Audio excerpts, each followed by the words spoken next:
Right, so Assalamu alaikum wa rahmatullahi wa barakatuh. Welcome in AJS Therapy Podcast. I am with a very, very special guest indeed. Um, I'm pleased, honored, but also excited because the subject of today's podcast is something else, isn't it, Maria? Ladies and gentlemen, Maria Khan, she is an academic, she was residing at London University, haven't you? And she was doing, to my opinion, a really good and interesting, I'm sure you will agree, just in a few minutes, a research on Salafism within a revert group, a Polish revert group. Both of us, by the way, are Polish reverts, very advanced and quite not newbies anymore. Um, but Maria, she agreed, you agreed, to share her research discoveries and reflections with us today, for which I'm again very, very grateful. Maria, how are you today? Assalamu alaikum wa rahmatullahi wa barakatuhu. Thank you very much for hosting me. I'm really grateful for this opportunity. And yes, I'm happy to share my research because finally I have the opportunity to take it somewhere further. Obviously, all the research we do, we wanted to make some sort of impact. If it's just for one person, fair enough. But Oh, it's I'm sure it will be more. I'm sure it will be more. But yes, many academics just hope and wish that their research changes something for somebody. Yes, as you mentioned, I had the privilege and opportunity to do my master dissertation at SOAS University of London. I did my master's in Islamic studies over there. And this research is part of my dissertation about post-conversion, the understanding of Islam during the post-conversion journey of Polish Muslims in the UK, how they reformulate their initial understanding of Islam they acquired, how it changes over time, what impacts it.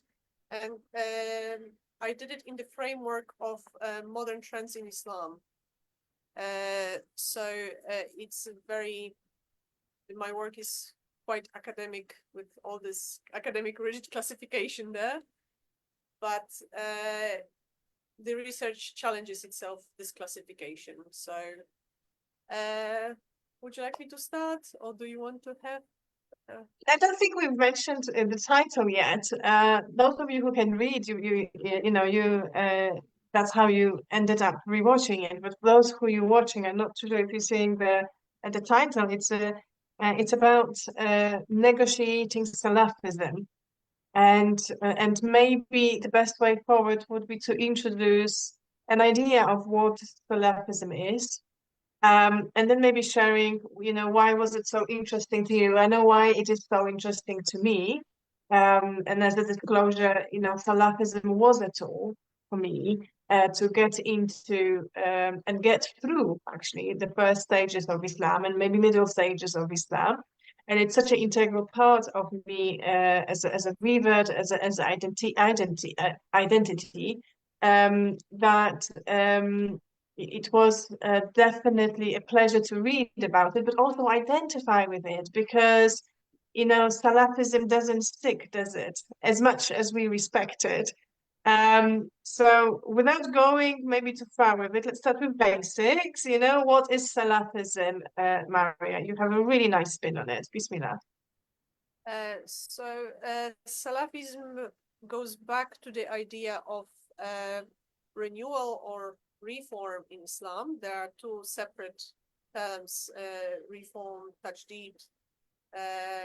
Sorry, the other way around. The renewal being tajdeed and being a natural progression in Islam, when according to one of the hadith, every 100 years there will be a personality coming into Islam, renewing the tradition and renewing the Islamic thought. So when we think about renewal in Islam, we mentioned surnames like Al-Ghazali, Ibn Taymiyyah, Abdul al-Wahhab. These are very prominent surnames and quite important later on in discussion on Salafism. But this Salafism per se started in the reform movement of end of 18th and beginning of end of 19th, beginning of 20th century, with surnames like Al-Afghani, Abdul Rashid Rida. And it was a movement which focused on reacting to the experience of colonialism, when the Western ideas started influencing world of Islam, and there was the challenge of somehow going through this strange intrusion. And those scholars concentrated on reconciling reasoning and rationality with Islamic beliefs. However, this is not exactly where modern Salafism started, because it's quite important to mention the rediscovery of the teachings of Ibn Taymiyyah by Abdul al-Wahhab, and his strategic move to join the Saudi family. That's we're talking about the 18th century here, when the political ambitions of Saudi family of Saud was combined with the religious ambitions of al-Wahhab, and this marriage of common interests resulted in joining forces when Abdul al-Wahhab was supported in spreading his religious understanding, his religious ideals, and the Saudi family was supported politically. He was supporting their political ambitions, and that's what we see today. We see the echo of that combination until today. However, we have to move to the context of Britain, because my research was done in the UK. How comes that Salafism made it to the UK? We have to mention that the first wave of migration of Muslims into the UK was in 60s. That was mainly from subcontinent. And this migration brought Islam as we know it from subcontinent. It was very culturally infused. And when those migrants had children, British-born Muslims, they did not identify with this understanding of religion. They were searching for their own identity based not on the cultural brought up of their parents, but connected to the religion, as they wanted to this religious strong identity. They started creating societies at universities, Islamic societies. They started looking for this universal Islam that would give them some sort of identity, group identity, that was different to their parents. And that's how Salafi Dawah and proselytism started, through those societies, through activists. It's important to mention that it's a very diverse movement. There is this standard classification, there's the classical classification by Viktorovich, classifying Salafis into Puritan, jihadis, and politicos, depending what is their area of activism. We are interested in the quietist, puritanical Salafis, because they are the majority, and that's what most of the converts and all the converts I spoke to, that's what they are drawn to. The question is, why would we turn? Why would converts turn towards Salafism? What's so attractive about it? Because it has quite negative perception in media. It's not only about Salafism, isn't it? The media is going to destroy the image of a Muslim no matter what, and political and economic powers as well. So Salafism wouldn't be the exception to it, you know, this whole Islamophobia, isn't it? War on terror, you know, phenomena, the era, you know, that we have to deal with. But I like what you said, that it is actually a conquest of searching new identity, and it is the same phenomena for those who fell into Wahhabism, and it's the same phenomena for those who fell into Salafism, or maybe other way around, those who using Wahhabism or those who using Salafism for their own personal spiritual and religious gains. Yet I don't think it's recognized that way, isn't it? So this is one, you know, you're on personal quest, especially, you know, the group that you've been researching, it was Muslim female reverts, isn't it? Quite advanced in their faith, so they can, they did actually, they give you quite a lovely retrospect on their journey, on their path throughout Salafism, outside Salafism, you know, with it or without it.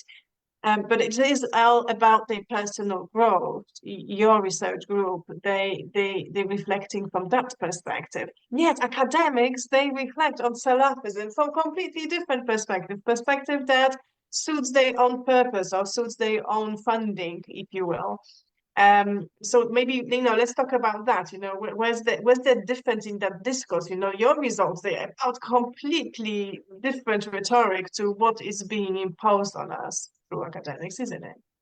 yes, I did my research from the point of view of an insider, and I feel this is what is needed. That's the need of a moment, because the discourse about Islam in the West has been for a long time dominated by this Orientalist worldview, looking at Islam from the Western perspective, from the perspective of colonizers perceiving their own understanding as objective and universal, and projecting this onto the world of Islam and Muslims through the process of colonization, globalization, for all those processes, absorbing this understanding and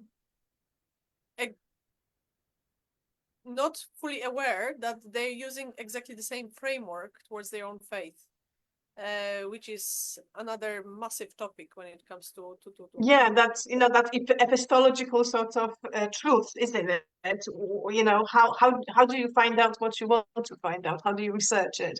And on that note, what is it that you've been researching in terms of methods? You know, what tools have you used? I mean, it's based on interviews, but a little bit more about your method. So as an insider, I reached out to sisters from a Polish convert community in the UK. That's the part of the community. I'm part of this community for about 18 years now. So I could observing my own personal journey, I could see changes in the journey of fellow sisters in the community. I could see some changes, and it was very inspiring. It sparkled my interest.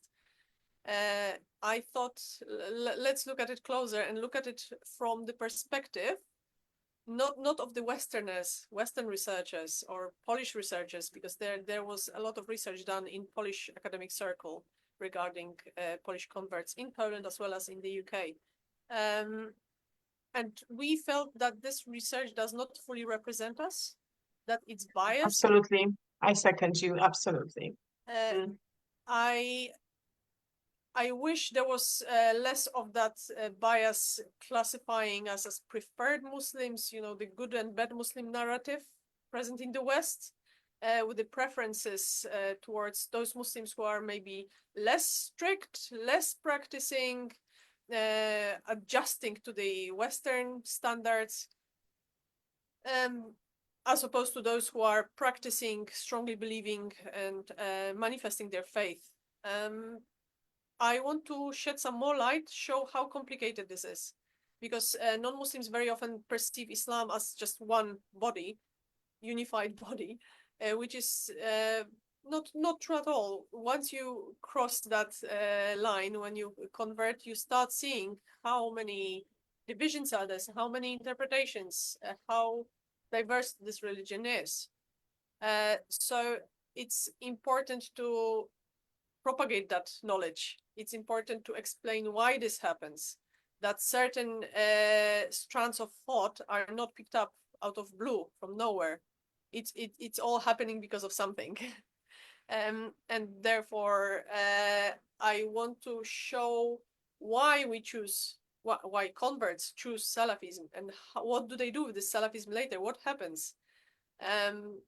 So without, I just wanted to make sure it's not demonized, because it's sometimes perceived synonymous, Salafism, extremism. It's not that simple. And Capitalism, isn't it? Orthodox. Yeah. well, and there is a separate discussion. What does mean orthodox in Islam?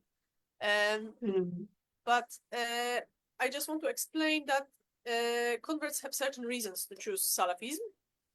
And it's not necessarily because they are brainwashed. It's not because they are just uneducated bunch of sheep following something for no reason. Because Salafism gives converts this identity group that they can plug into when they depart from this strong Polish Catholic culture and upbringing. This intense religious group, which is also centered around the faith and quite intense understanding of the faith, seems to be a very attractive place. We have to mention also that the environment when it comes to Poland, Polish experience of Islamophobia is quite difficult. There are quite different to this, post-racial countries, to the reality where you and me chosen to live in, isn't it? Because we're living in UK, it's completely different experience. Um, and it's unregulated, and it goes unpunished as well. That's really interesting. Very specific to Poland. So that's so that in itself is going to have an impact on you shaping your identity, you feeling safe, you feeling respected as the minority in the country, isn't it? yes, because Salafism gives you that feeling of being the chosen sect. Those people who discover the truth and now they are oppressed because of it, and they have to defend their faith. They have to disseminate. They have to. It's very reactive in a way.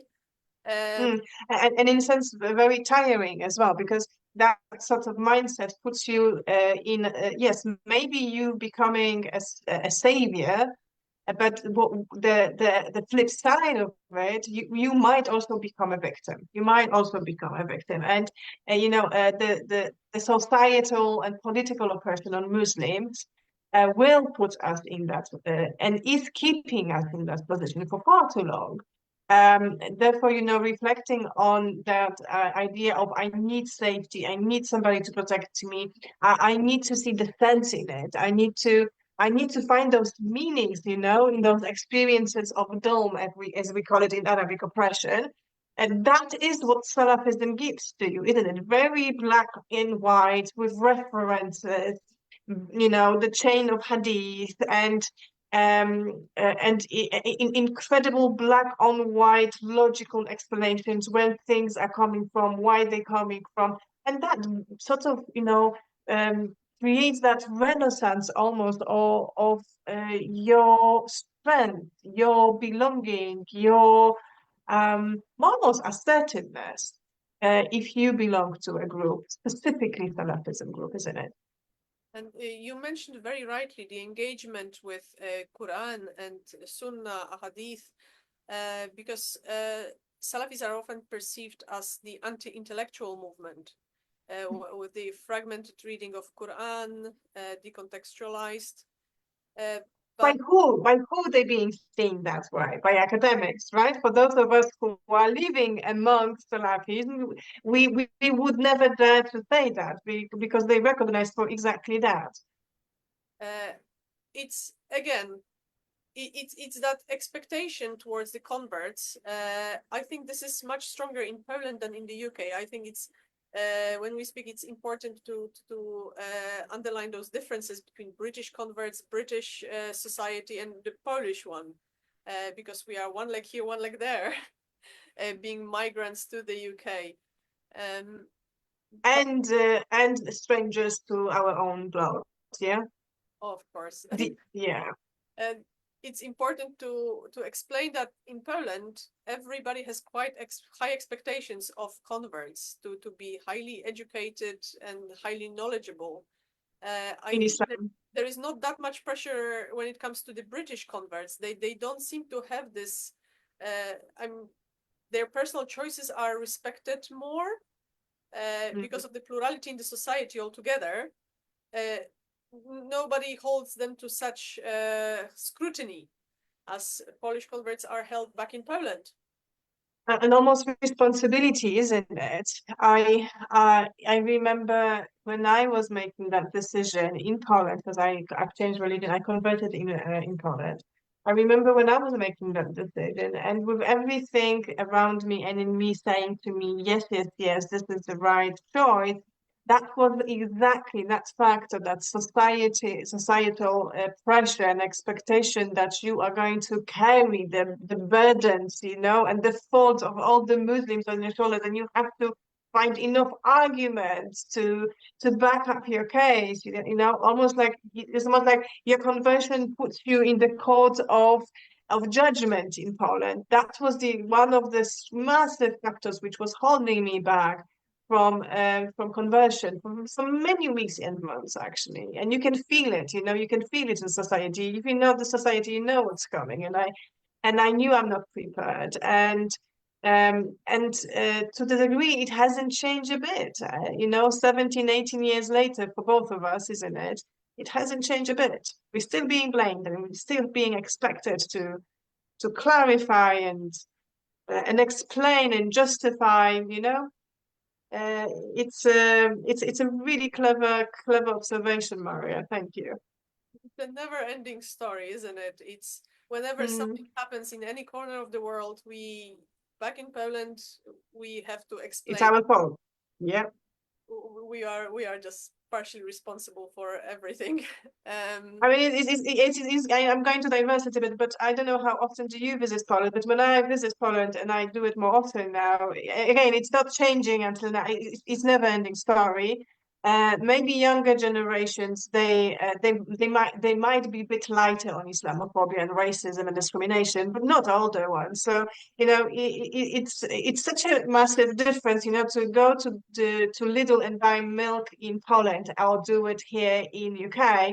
You just go around your business and you wear whatever, however, whereas in Poland, you know, the cashier is going to ask you a questions, you know, where you coming from, and you know, if you're speaking Polish, why are you covering your head, right? And it's on every corner, in every occasion you have to justify if you want to, and it's not the case in post-racial realities.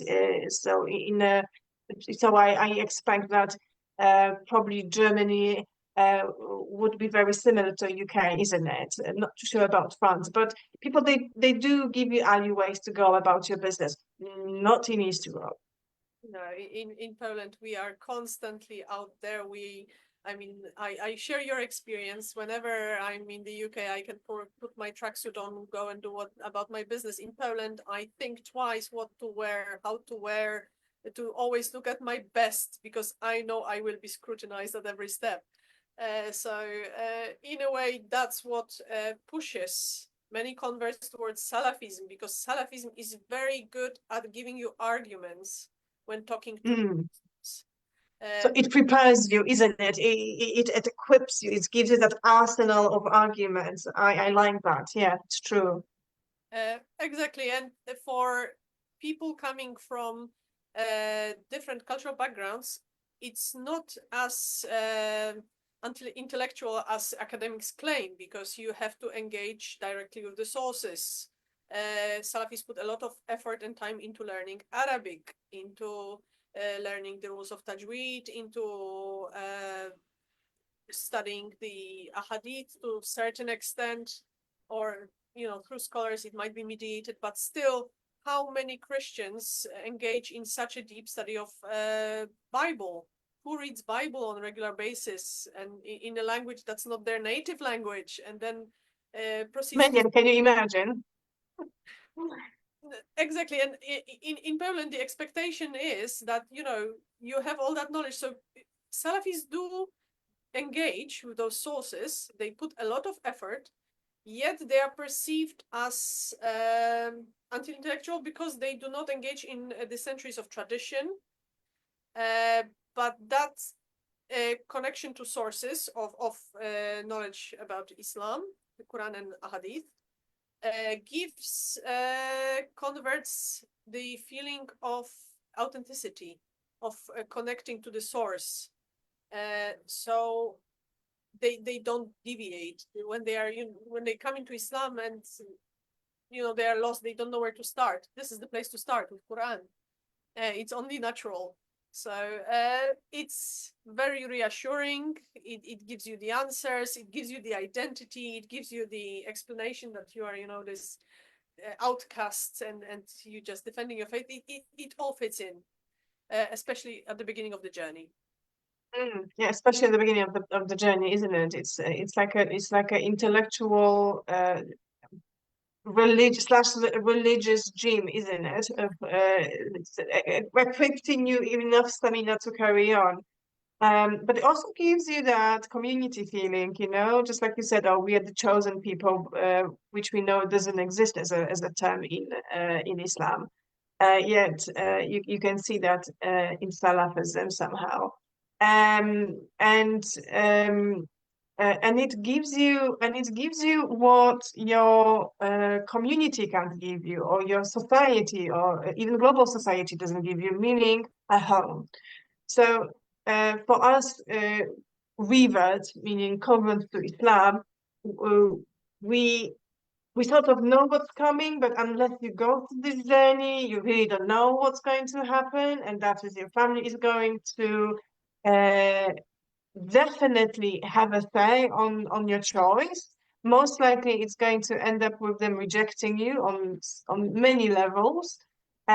Society is going to reject you, especially if your research group is what we are identifying ourselves the most, isn't it? Polish revert, practicing, right? Practicing now mature women. Back then we were in our 20s. Um, and uh, and we needed that home, we needed that acceptance. We needed a place to belong to. And I remember how relieved I was to find, and this is a really big city. I live in Birmingham, second to London. It's a really massive city.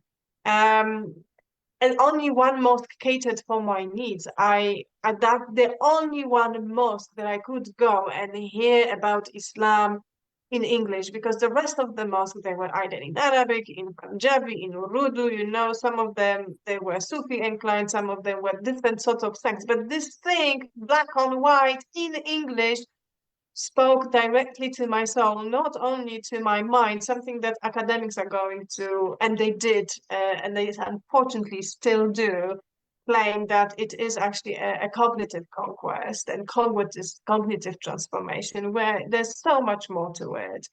We're talking about emotions, we're talking about psychological needs to belong. We're talking about grief. We're talking about leaving particles of you and people who you used to love, and now you're finding out that they may be racist and they're your own blood family, right? leaving all of that behind and growing into strength that you don't know are waiting for you. But you need to be equipped. You need to have a backup, and that's what Salafism, I think, provides nowadays for us. You know, seekers of comfort, not only knowledge, because they call us seekers of knowledge, but there's much more than that.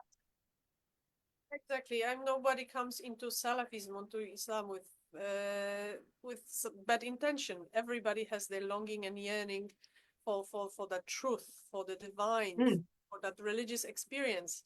Everybody wants that, and they, to a certain extent, they find it in Salafism. Absolutely. They find it with those disciplined practices. That the Salafism is very strong on embodied practice, on the discipline of prayer, on the discipline of performing religion.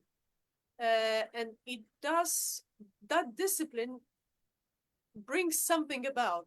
It's Spiritual, isn't it? It brings something spiritual, although Salafism in itself is unversed in spiritual terminology. They do know it, they do teach, but they don't put that really into practice because it's all very much, as you said, it's all very much behavioral based religion, isn't it? Version of religion. But you know what? You need that. You know, we have in our science tazkiya nafs, and science about adab and akhlaq, how you build your character, how you change your uh, habits, and you're turning into a better version of yourself. And that spiritual enlightenment of you being at your highest potential needs to go hand in hand with your character, with your personality, and with your behavior. What you do is how people see you, as we say in Poland, isn't it? So maybe Salafism does more to us than we think, and more than Salafism can actually express, put their hands on.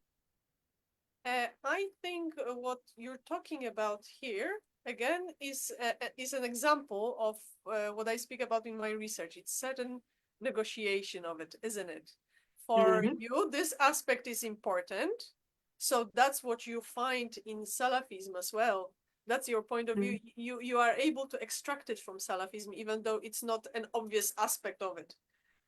So that shows in itself how individual our faith and the understanding of our faith is. How complex is Islam in itself, consisting of so many people coming from different backgrounds with different understandings and looking for different things for solution of different problems that they face in Islam. In those regards, yes, Salafis became this departing point for many converts, and some of them remain Salafis for longer or even forever, although they don't necessarily stick to one and the same creedal understanding of it. And some of them depart. And in academia, there is the concept of Salafi burnout. When after that initial zealous understanding, the enthusiastic approach, the reality of life puts us into tests and puts our understanding into test. And we have to rethink how we understand the religion. And that's what was exemplified by my interviewees. Because many How of do they them... cope then? How do they cope then? Because what I'm getting from you, I'm listening to you, and I like your perspective. But it's different to talk about it, and it's different to read it, isn't it? Because when you read it, you're experiencing it in your way. Now I can see it from your perspective, so I'm really grateful for that. But what brings them? How do they navigate? They navigate through different tests of life. We call it ibtila, right, in Arabic, and we know that they're going to come. So, when Salafism is not enough, when they are opening themselves up to pluralism of Islam, when they're opening themselves to negotiating old ways and opening themselves to new interpretations, but new ways, of going through life, holding on to Islam, holding on to the rope of Quran, holding on to the Sunnah.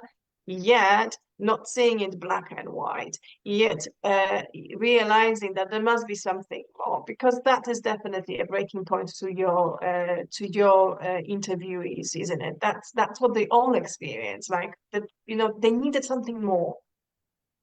Yes, they start with this strong framework. They choose this submission to God. They have this umbrella and skeleton that they live by. But in the framework of submission, they start negotiating, they start taking their own decisions.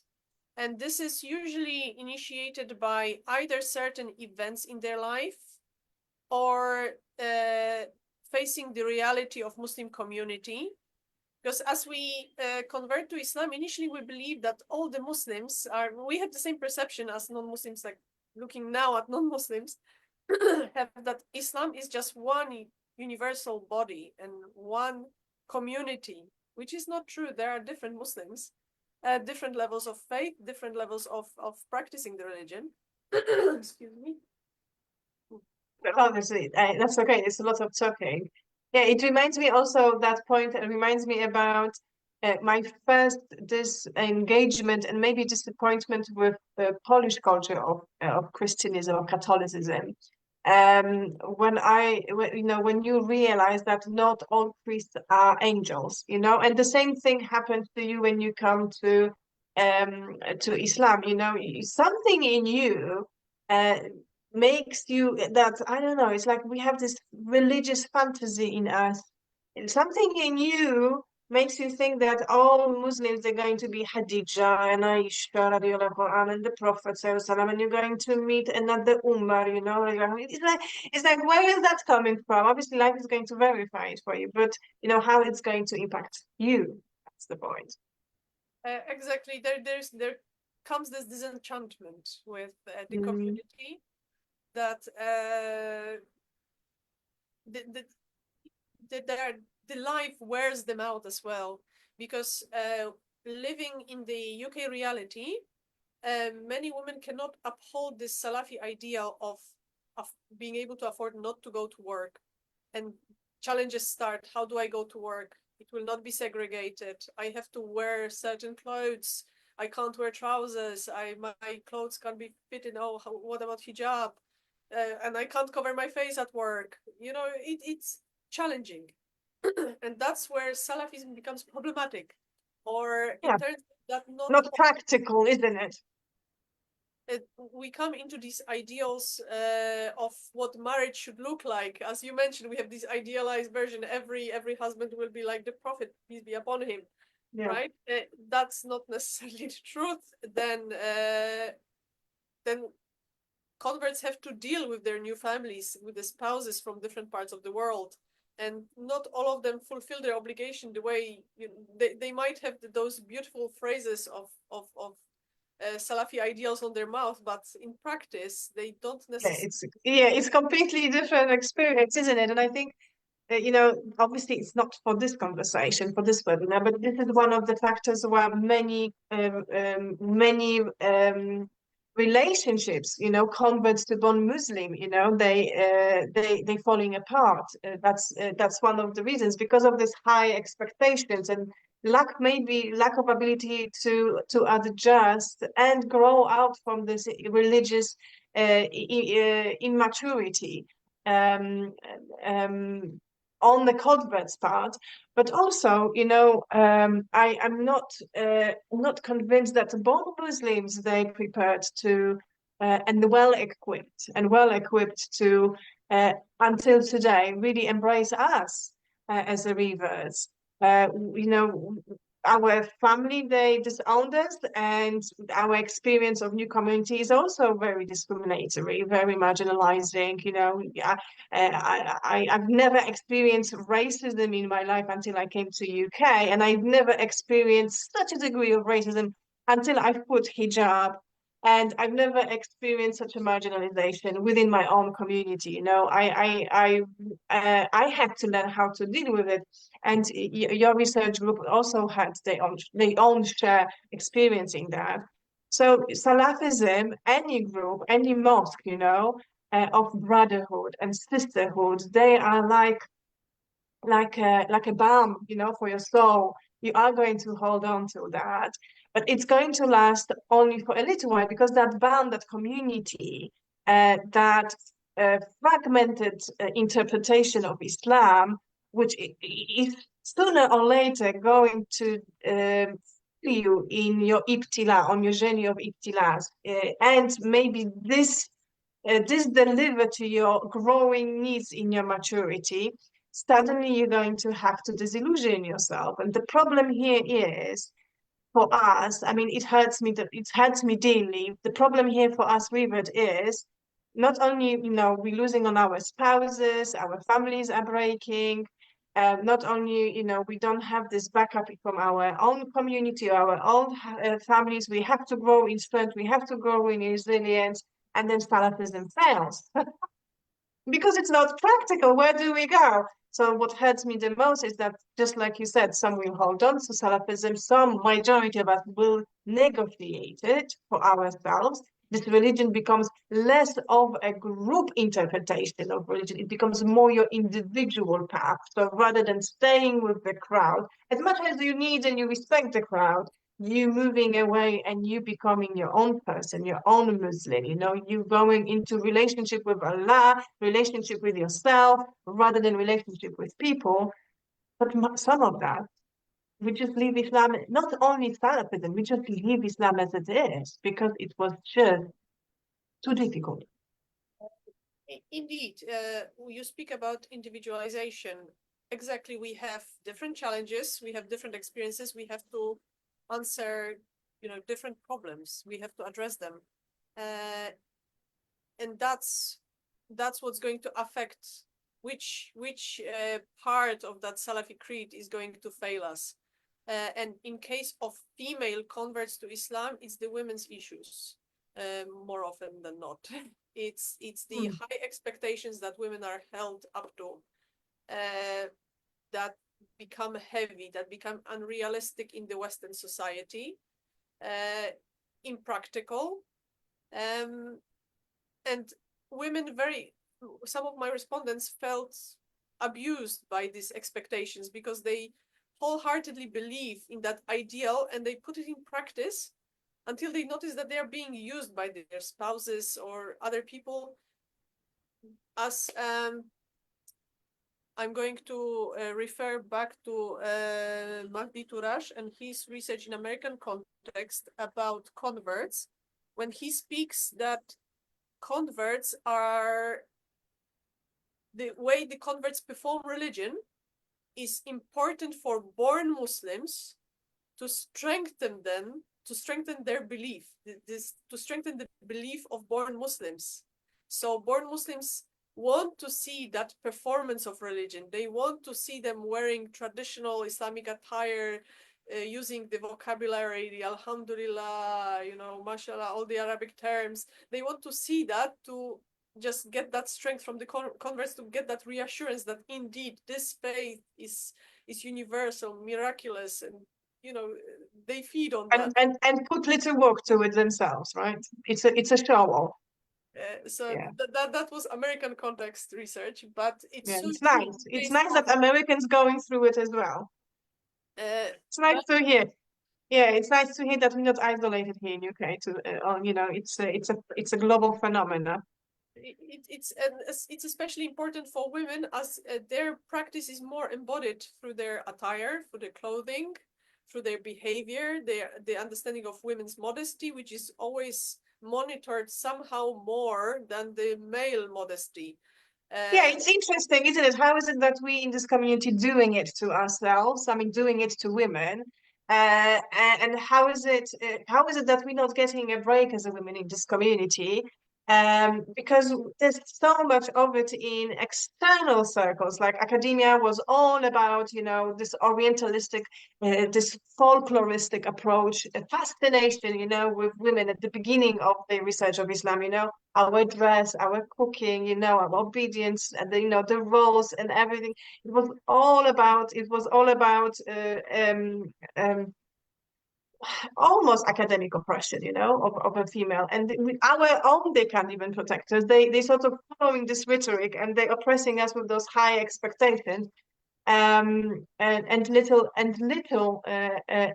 of their own efforts, to represent, as you said, even the garment, even the Islamic attire is not really practiced by our Muslim brothers, isn't it?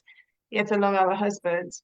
Um, that is really interesting, isn't it? Like a Muslim woman never gets a break. Revered Muslim woman practicing, revered Muslim woman never gets a break. That's interesting. It's we do internalize it, don't we? Mm. We do it to ourselves. We try to. Because we are being told what reality is, isn't it? We are being told what Islam is, and because we don't know, we're just going to adjust. But obviously, oppression is not going to hold forever, isn't it? There's a flip side of it, and it's called resilience I or rebellion. I like the title of one academic article. If I'm going to be a Muslim, I have to be a good one, uh, which was That's a very common thing, isn't it? I just want to be a good Muslim. Yeah, we even have books, printed in that title, "Good Muslima," good Muslim.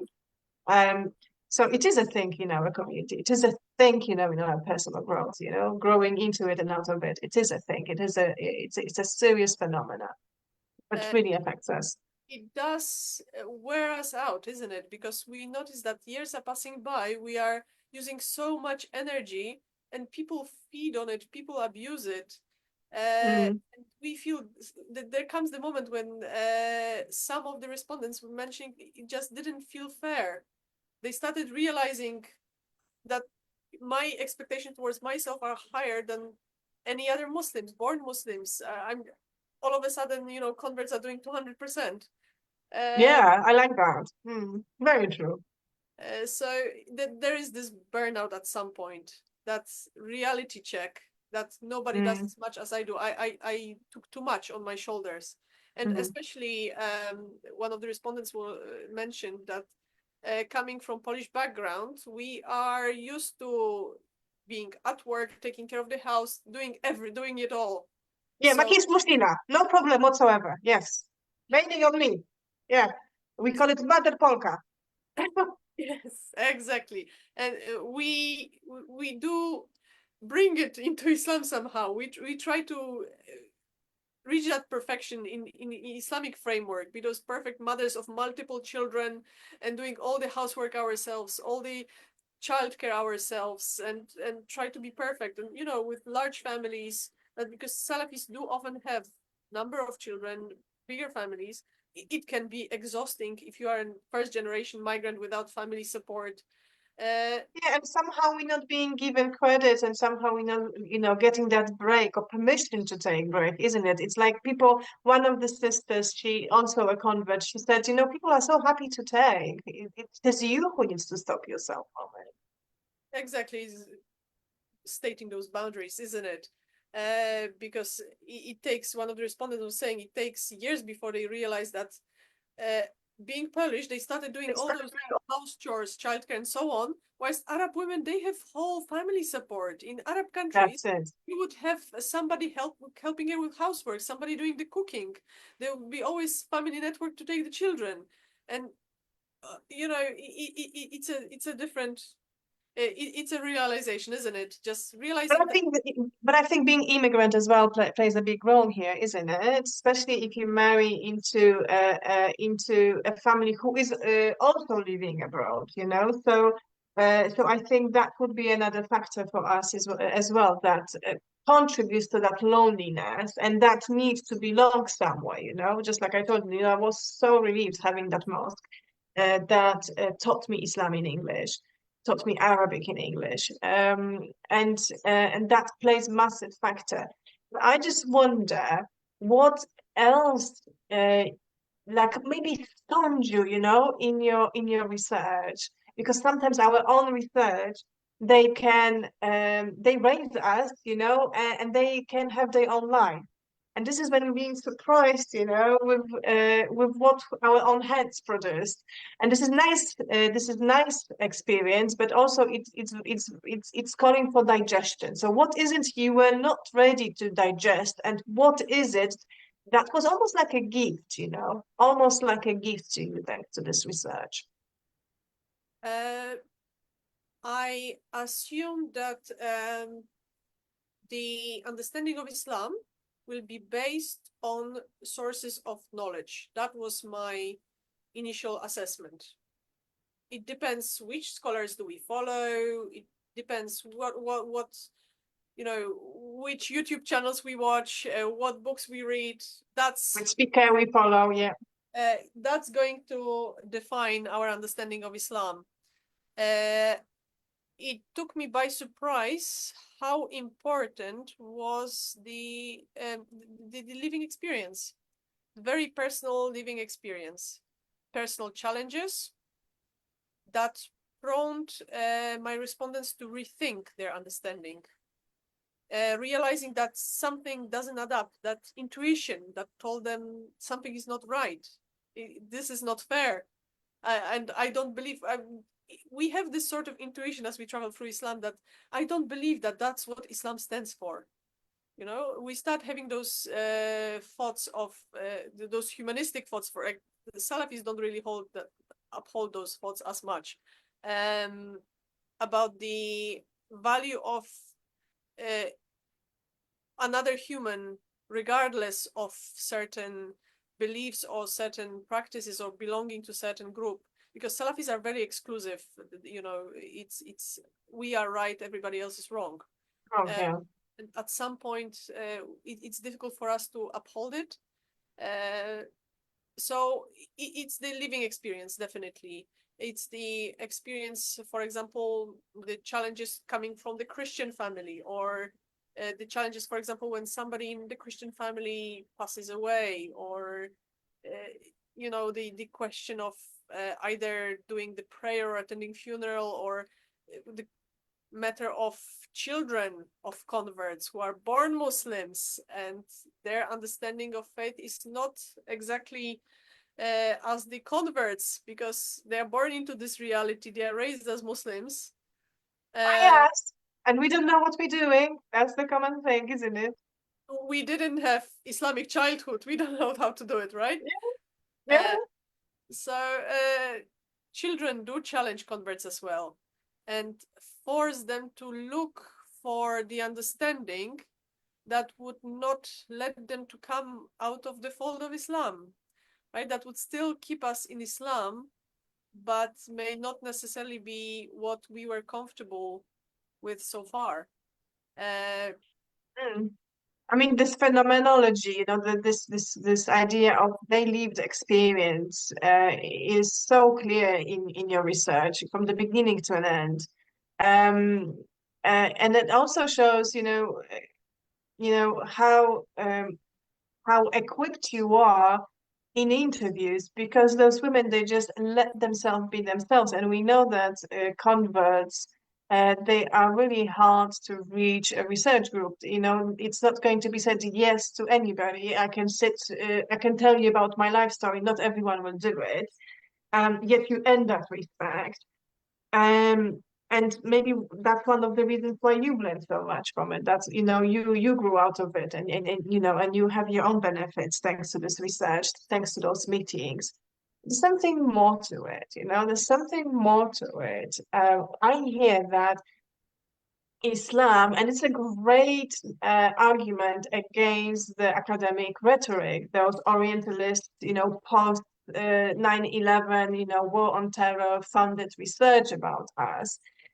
Islam is not, as you said, blind following. Islam is not an experience that resides only in cognition. We've spoken about us following our fitra. In Arabic, it means natural inclination, natural need to connect with higher being, not only people or yourself, that personal growth, going into transcendence. But now, what you're saying to me is that those women, this research group, as much as they believed, invested, and let Salafism to raise them, and raise their Islam for them. They've started moving away from the group understanding into individual understanding and investing in their wisdom. You called it intuition, but I see wisdom. I see that process almost like I'm planting the seed. I'm nurturing my roots, and now I'm ready to become my own tree. And you finish beautifully with your children. Like I'm giving fruits right now, but I've nourished it for long enough, and now I'm ready to spring out, blossom, and I'm ready to be my own person. I'm ready to invest in my own wisdom. I'm ready to use not only this, but also all of this. I'm ready now to open myself to ayats of my life, written, prescribed for me by Allah subhanahu wa ta'ala. And I feel equipped enough because I'm no longer a newbie. I know my stuff, I know my Islam. I feel equipped enough to stand on my feet and do it my way. And it doesn't say opposite way. It just means my individual way. This is my journey to Allah subhanahu wa ta'ala. You described it in such a professional awareness of the topic. But I would say this is something we seem to do unconsciously. Because, entering Islam through Salafism and embracing Salafism is very often unconscious process as well. Yeah. It's most of my respondents would say I follow just one universal Islam or pure Islam, which is what Salafism, it gives that feeling. So they unconsciously follow the Salafi creed, and then unconsciously, some of them more or less, start negotiating it because of the things that, as you mentioned, that intuition or wisdom, that maturity maybe in life. They start negotiating it, individualizing it, and trying to reconciling those life experiences and challenges with Islam in their own way. It's and it goes different ways. Sometimes because in my research I followed the academic framework of modern trends in Islam, so I had to use that terminology, and it showed me how inflexible this is, and how artificially created are those divisions. Because Yeah, we almost feel uncomfortable, when we research, when we have to do it. It's almost like it's again that phenomena. I have to explain myself to the audience who have no idea what I'm talking about. Therefore, I'm being held back. I'm losing on words here because I'm limited by words. It's that whole thing, isn't it? Going back to explaining yourself. You know what? There's something about one participant in this study that I wanted to mention as well. She didn't only learn from Salafism. Before Salafism came her way, because Salafism also had its spring, it wasn't really existent and visible. And she was longer in Islam than I think. She was borrowing the knowledge from the wisdom of advanced and learned born Muslim, practicing born Muslim women. She surrounded herself, she created that comfortable home circle of sisterhood that support not only emotional and social, but also intellectual, theological and eschatological support. And what's interesting about her is that although she's now her own person, she's got her wisdom, she's got that background of Salafism, she's still going back to those women. What an incredible friendship she must have. And how clever of her to create that Islam in her through those different sources, life itself, my circle of more experience, women in Islam in itself, and the knowledge in itself, and the mosque itself. I see her as a very clever woman, giving herself this plurality of experience in Islam. And I'm not sure to what extent that was a conscious, conscious Mm. to do, because I see it as again, an insider speaking, as a blessing of Allah who responds to the needs of a believer, who prays, who makes du'as, and God gives the tools that the person needs. Yeah, and sometimes those tools are those people, isn't it? Exactly. And in Islam, also, we have to mention that there is no hierarchy when it comes to learning, teaching, or to religious authority. There is no one person who would decide what the orthodoxy is, what the tradition is. We have to work it out ourselves. Yeah. So we do not And we have permission in Islam also, sorry, but also in Islam we have permission to do it, right? Because what happens in Salafism, they very often um uh, they kufr everyone, right? They exterminate themselves and everyone around. So that obviously is not natural. So obviously that is the first point when you started, you know, a sort of like what just happened here, you know? It doesn't sit well. And then you learn, yeah, you are allowed to make mistakes and you're allowed to come to your own conclusions, you know? God gave you brains and free will, yeah, bismillah, off you go. uh, it's yes, I had you're absolutely right. You know, things don't feel right at some point with Salafism, because as you mentioned, they are very exclusivist. And I haven't mentioned that they are divided internally as well. Mm, They are divided internally. There are different strands of Salafism. Uh, it's it comes to the point when they start excommunicating themselves amongst each other. So it, we're looking for something different in Islam. I mean, again, it's subjective, so it's different to different respondents. But we're looking for this inclusion and for this brotherhood, sisterhood. We're looking for something more than just constant arguments, and we are worn out. We have to argue with whole, Polish families, with Polish society. So we're not really interested in constant. I mean, it burns out at some point. That's oh yeah, you will get tired. You really will get tired. No, so I was thinking how to finish up this post today, and not prepared for it, but you will do fine. I promise you. Don't get scared. You do fine.